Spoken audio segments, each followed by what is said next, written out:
For many of us, the build-up to World War II is fairly common knowledge, and most typically the blame is pinned squarely on German expansionism. The timeline of events seemingly reinforces this. 1936, Germany seizes and remilitarizes the Rhineland, expressing its goal to create a greater German state through limited expansion.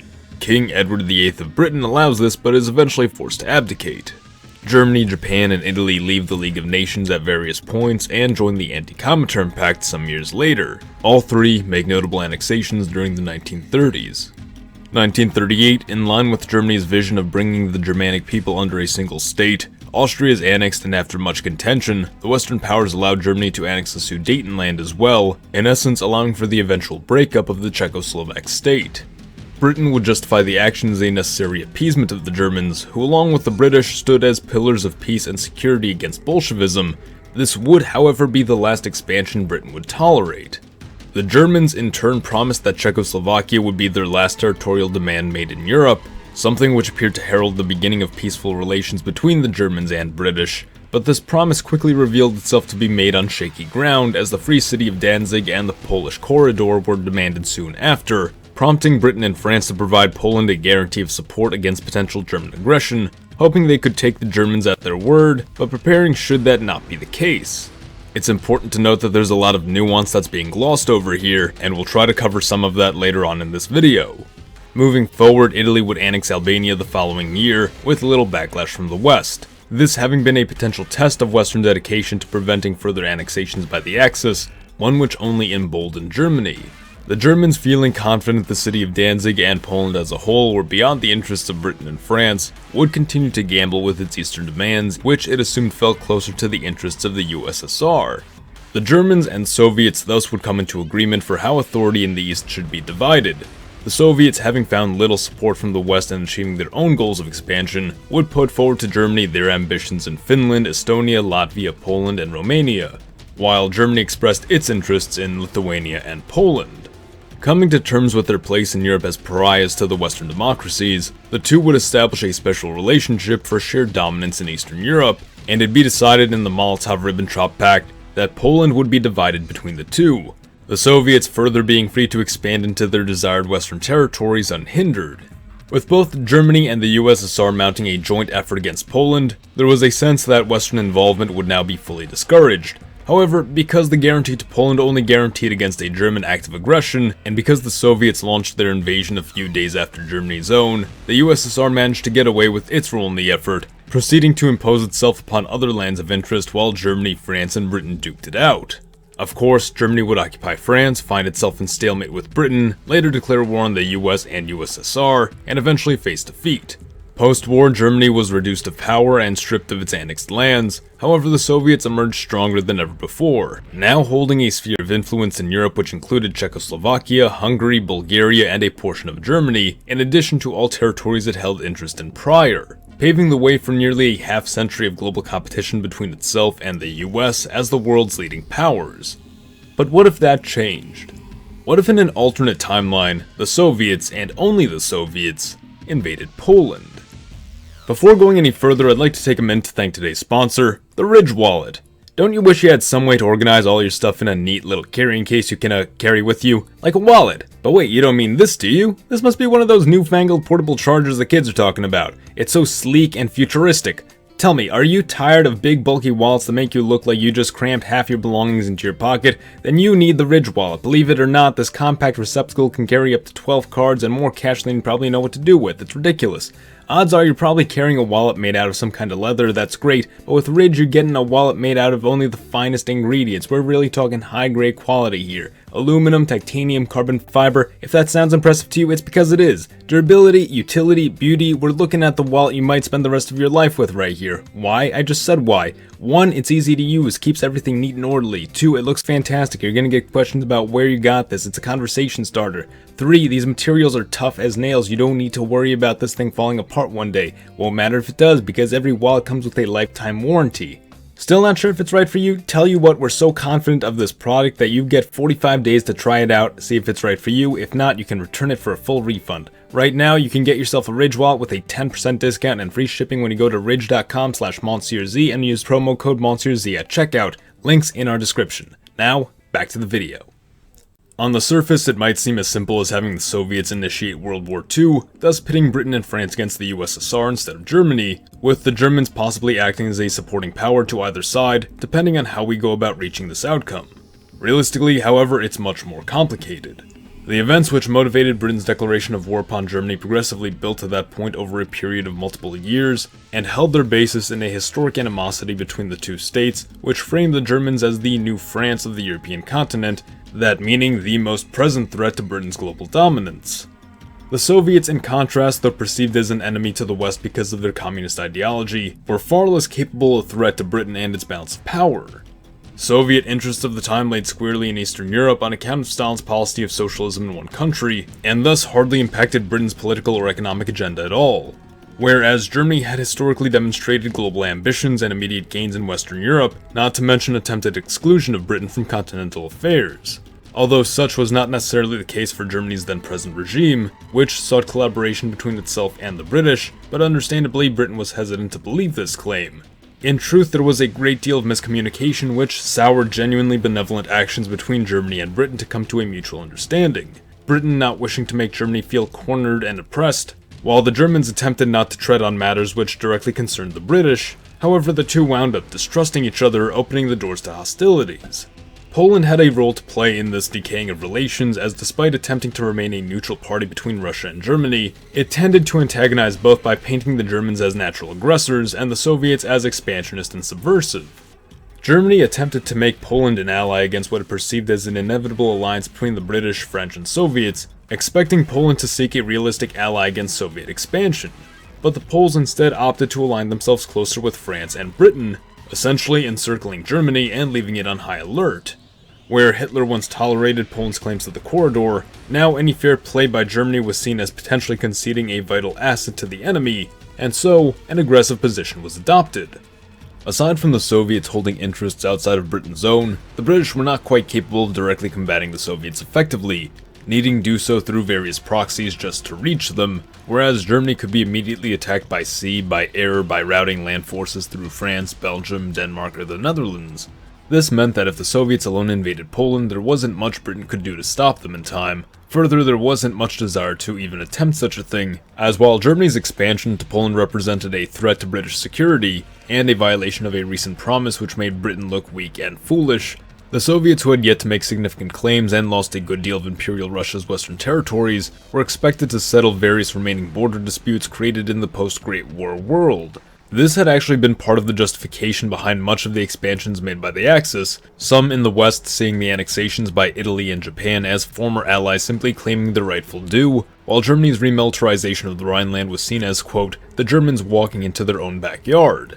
That said, if the Soviets alone invaded Poland, not only would the resources needed to stop them arrive too slowly and require undesired exhaustion on the part of Britain, but the Soviets could easily justify themselves to the already apathetic, still recovering Europe as merely undoing an illegal expansion of Poland beyond what even Britain itself had proposed as its eastern border, subjecting several Ukrainians and Belarusians who occupied the region to the Polish government. We might see some condemnation like what followed the expansions of Italy and Japan, but eventually the move would be accepted and the Soviets would face no major consequences, thus never triggering World War II. The Soviets also lacked the alliances which would have properly made this a world war. They certainly had global enemies, but merely invading Poland likely wouldn't draw the forces of Britain, Japan, and the US against them. Even still, this lacks any potential for a campaign in Africa like the North or East African campaigns of our world, making any conflict to emerge out of this more of an anti-Soviet war than a world war. With that in tow, it doesn't seem likely that the Soviets alone could have triggered World War II at this time, at least nowhere near the scale that Germany had on account of its then present capabilities, historic rivalry with Britain, and relationship to other expansionist powers like Italy and Japan. That said, let us still consider what might have happened had the Soviets invaded Poland without Germany, or, in still maintaining the Molotov-Ribbentrop Pact, invaded Poland first, allowing Germany to later sweep in under the guise of defending Poland from further Soviet expansion.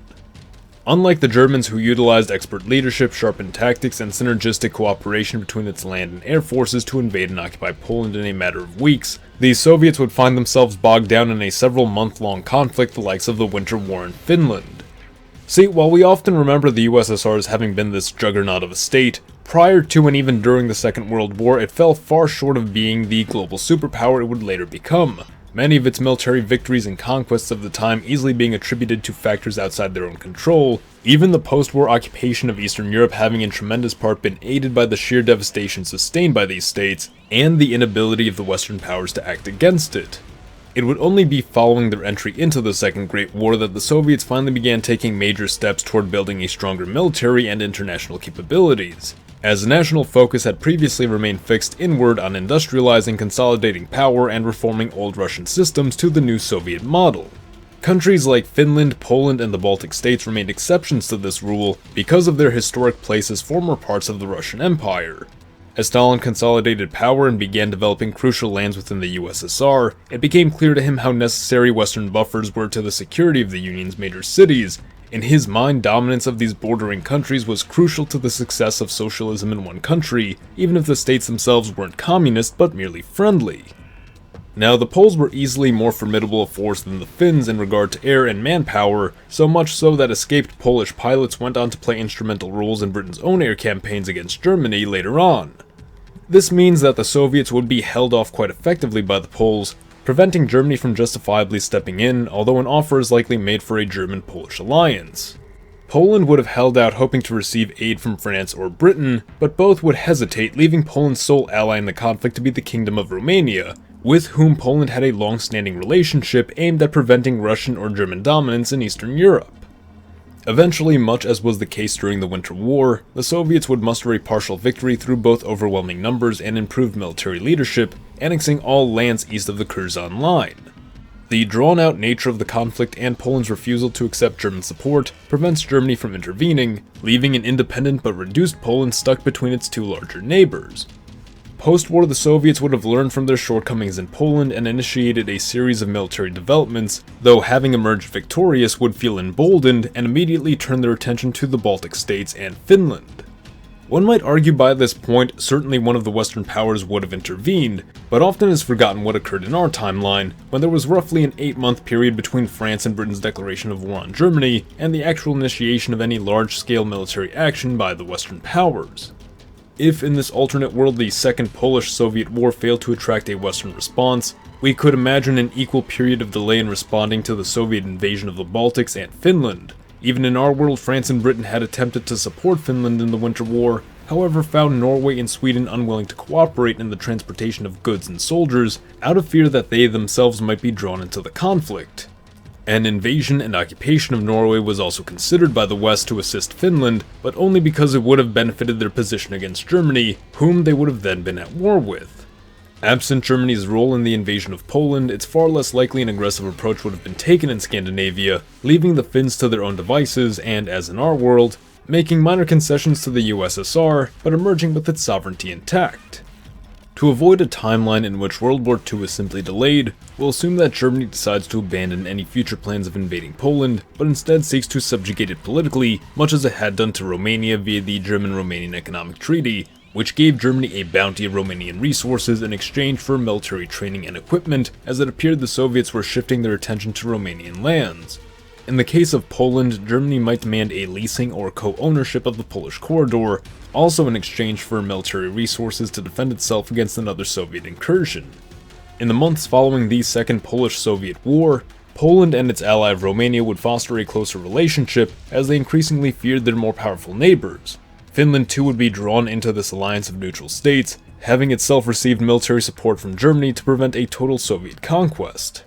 Behind the scenes, Germany was playing a manipulation game, knowing well it couldn't make any further annexations in Europe without provoking the fury of Britain and France. It instead resorted to an old strategy of political domination, previously attempted during the Kaiser's Empire, a union plan then known as Middle Europa, which now remanifested itself as it had during the war in our timeline, when Germany increasingly relied on support from its non-German client states, and, witnessing the cooperation between these forces, began shifting away from the concept of a greater Germanic empire stretching far into the east, and instead toward a union of independent nation-states with Germany as its nucleus. Germany would exploit Polish desperation and that of its allies to feed the abandoned concept of an Eastern European political entity which stretched from the Baltic to the Black Sea, an intermarium. This plan, originally proposed by Poland, was intended to serve as a great buffer to Russian expansion westward and German expansion eastward, ensuring the sovereignty and security of its neutral constituent states. The plan, however, was plagued by numerous issues, foremost being a lack of cooperation between many of its vital players, disagreements over Poland's leading role in the plan, skepticism over Polish intent to use the alliance to break up Russia, and the loss of some member states to annexation.